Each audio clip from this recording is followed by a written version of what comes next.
Welcome to Solved and Unsolved Mysteries of the Bible.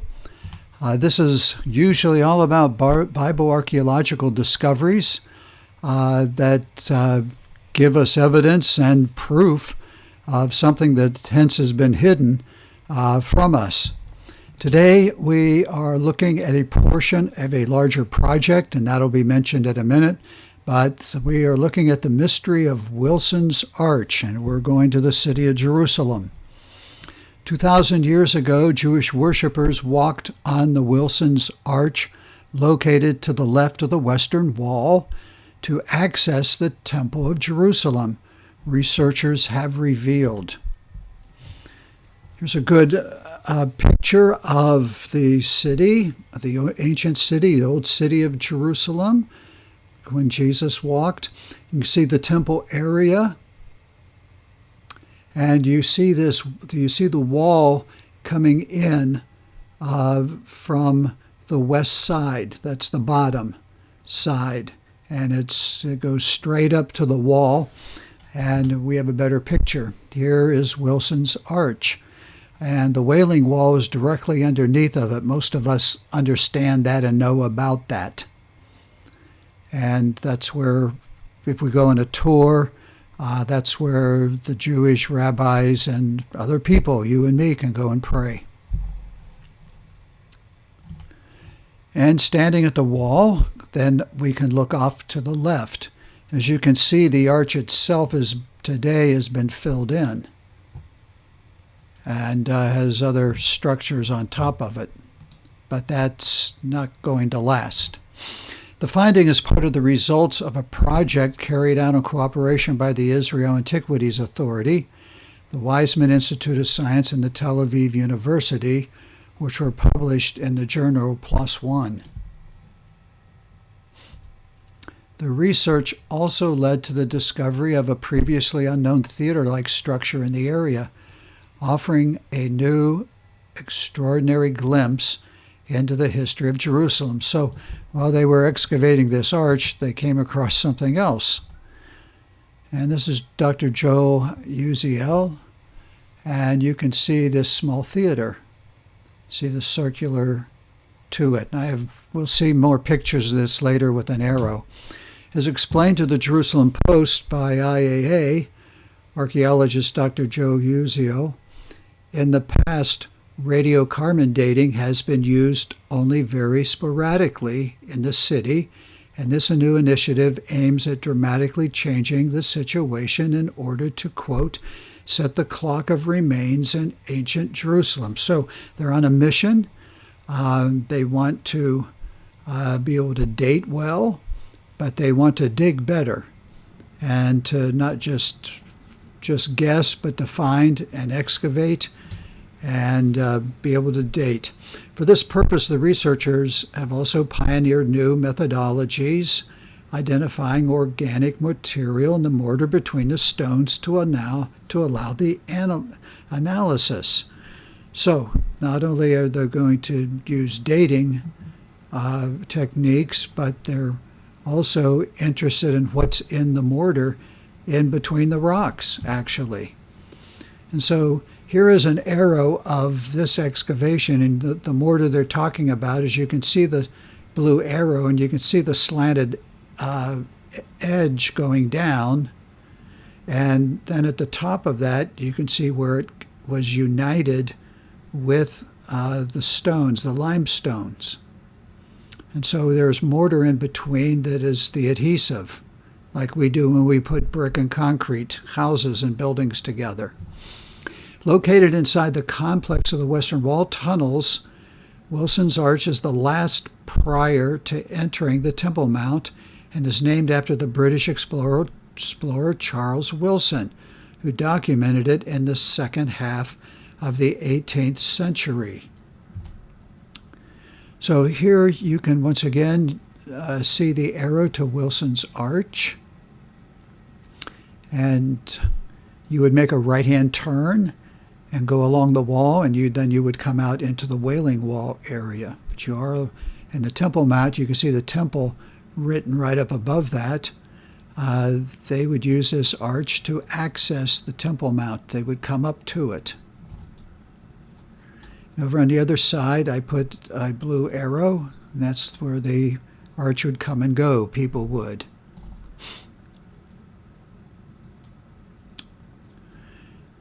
Here is part of that Temple Mount tunnel that they have excavated. And soon they will have this complete from the Pool of Siloam all the way up to the Temple Mount, up to the upper level.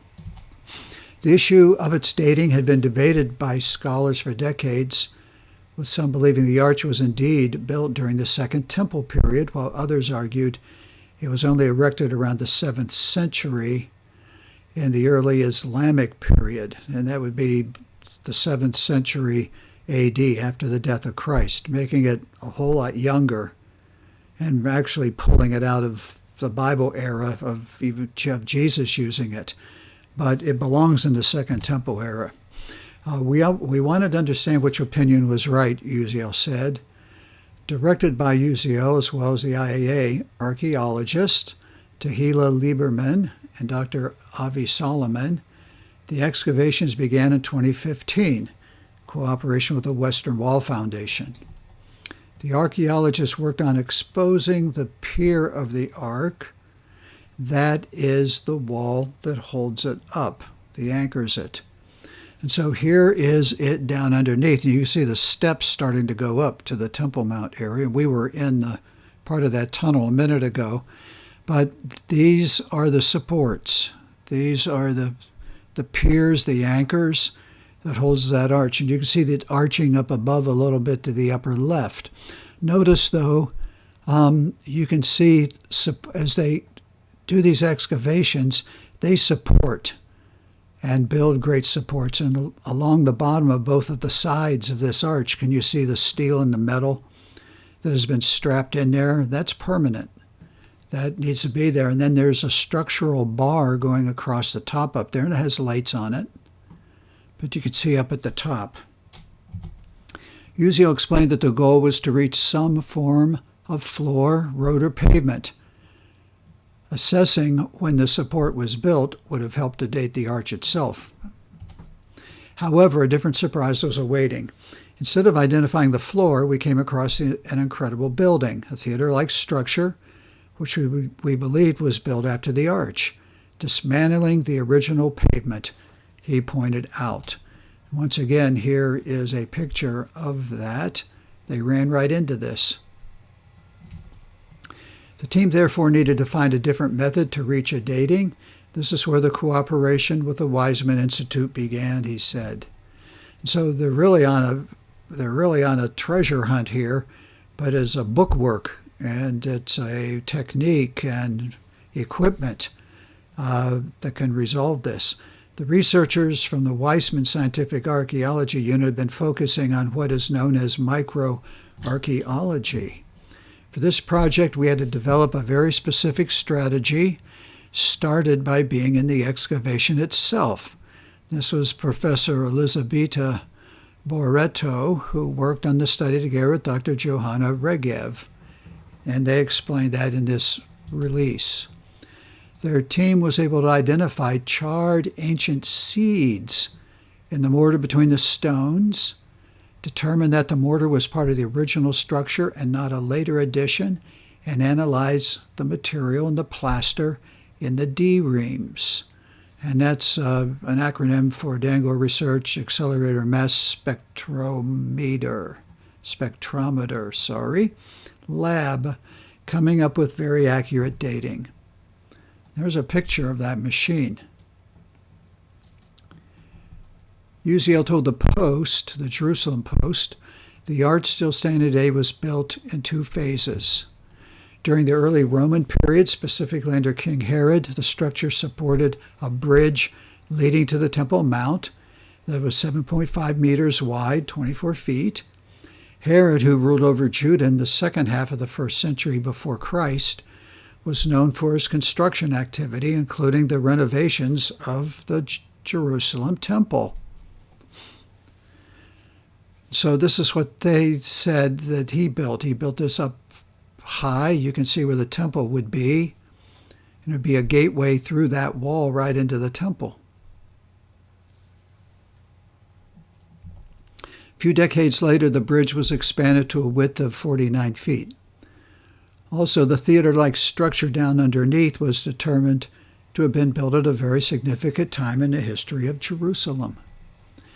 After Jerusalem was destroyed in 70 AD, the Romans left behind a legion to keep things quiet. Slowly, the city began to develop as a settlement again, and roughly around 130 was declared a Roman colony, while its name was changed to Aelia Capitolina. We can date the structure to roughly the same time Uziel said. So this was put in by the Romans after the wall was destroyed and the city. The interesting thing is that we have several indications that the theater was never completed. It is difficult to say whether it was because of the outbreak of the Bar Kokhba revolt or for a different reason, maybe because they ran out of money. The Wilson's Arch riddle could not have been solved without the use of microarchaeology, concluded Boretto. We showed that the extreme accuracy of our lab results, even for the tiniest of samples, can resolve these issues with a high degree of certainty, and we think they might help solve other archaeological puzzles for which radiocarbon dating had not previously been considered to be sufficiently precise. Indeed, the project of dating structures around the city continues. The excavations in the area of Wilson's Arch are ongoing, but the idea is to eventually open it up to the public as part of the Western Wall Tunnel Tour. And since that time, there have been other great finds and excavations going on for that to open, and the goal is it should be opening pretty soon. So I want to thank you. I know that this went a little longer than most of my solved and unsolved mysteries of the Bible. This sort of fits right in the middle, I would say. But there's some really good information here. And if you're into archaeology and what did they use, how did they date things, here is something brand new added into the mix today. So thank you and God bless, and I'll see you for the next solved and unsolved mystery.